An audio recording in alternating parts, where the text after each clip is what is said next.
Have you ever started a brand new, incredibly ambitious health routine, totally transformed your life on a Sunday, and then quietly quit before 2 weeks were even up? Well, if you're nodding your head right now, you are absolutely not alone. In this explainer, we're going to break down exactly why our grandest plans so often fall apart, and more importantly, why motivation actually ruins health goals in the long run. We'll also look at a surprisingly simple fix that actually works. Okay, let's dive into this. To understand the fix, we kind of have to look at the pattern first. It's a classic, frankly, exhausting cycle. Someone decides it is finally time to get healthy. They wake up on a Monday morning and they just go all in. We're talking 2 whole hours at the gym. We're talking strict, uncompromising diets where they cut out sugar completely. They even set their alarm for 5 a.m. to get that head start. But why does this specific, intense routine almost always fail? To answer that, here's a quick look at our agenda. Today, we are exploring 2 domains, 1 principle. We'll cover the motivation trap, spark versus fuel, and the small habit solution. Then, we'll apply this all to wealth with the repeat customer rule, and finally, determine your 1 small step.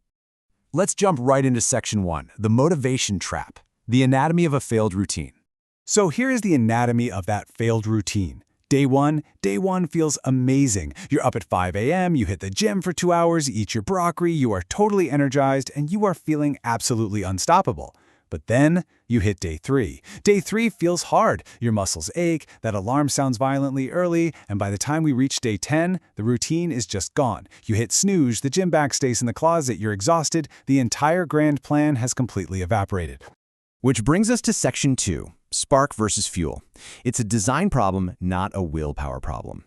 You see, when we hit that day 10 wall, our very first instinct is to blame ourselves, right? We think we lack discipline, or maybe we're just lazy.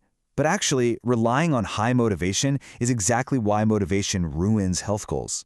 It is a fundamental design problem. Motivation is just a spark. It's fantastic for getting you started, for giving you that initial push on a Monday. But a spark is not fuel. Fuel is what keeps you going for months. Relying on motivation to carry a heavy 2-hour-a-day routine is literally like trying to heat your house all winter using nothing but matches. It was never designed to last forever. So the source material offers this brilliant shift in perspective. The real question you should be asking yourself isn't, how do I stay motivated? That's a total trap. The real question is, how do I build something that survives on a normal, tired, busy day? Because let's face it, most of our days aren't peak performance days. Most of our days are just normal, tired, and busy. Your routine has to be able to survive real life. Moving to section 3, the small habit solution, creating automaticity. Now, you might scoff at first and think these next habits are way too small to matter.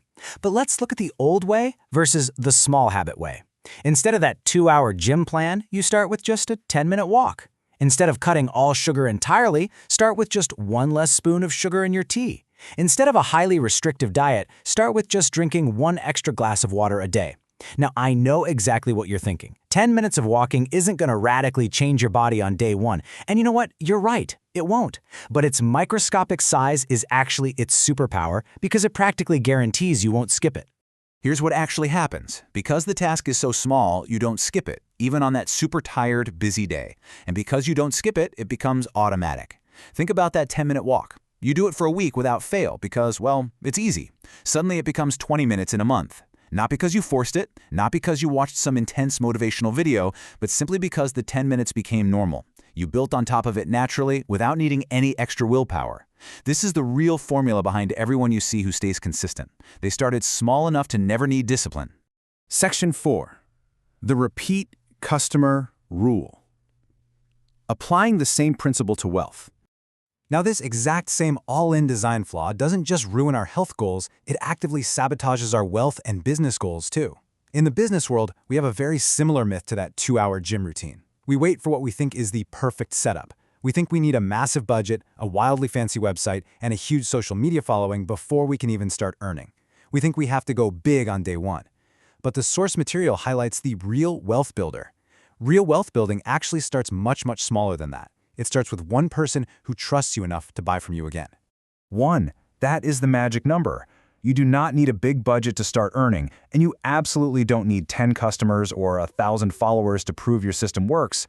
You just need 1 repeat customer. Because once you can figure out how to serve 1 person so well that they come back, boom, you have unlocked the exact formula to get the next 10.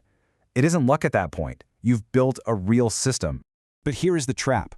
Most people quit before they find that one repeat customer. Just like the health routine that crashes and burns by day 10, people get completely exhausted trying to maintain the perfect setup, and they give up before they secure that single, vital relationship. Don't be most people.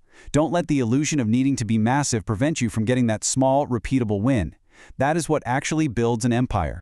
And finally, Section 5. Your one small step. Zero discipline required. Let's bridge both of these domains, health and wealth, with an incredibly simple formula derived from the sources. Step 1. Pick one thing. Just one. Do not plan a massive new routine for your life today. Step 2. Make it microscopic. It needs to be so remarkably small that skipping it actually feels like more effort than just doing it.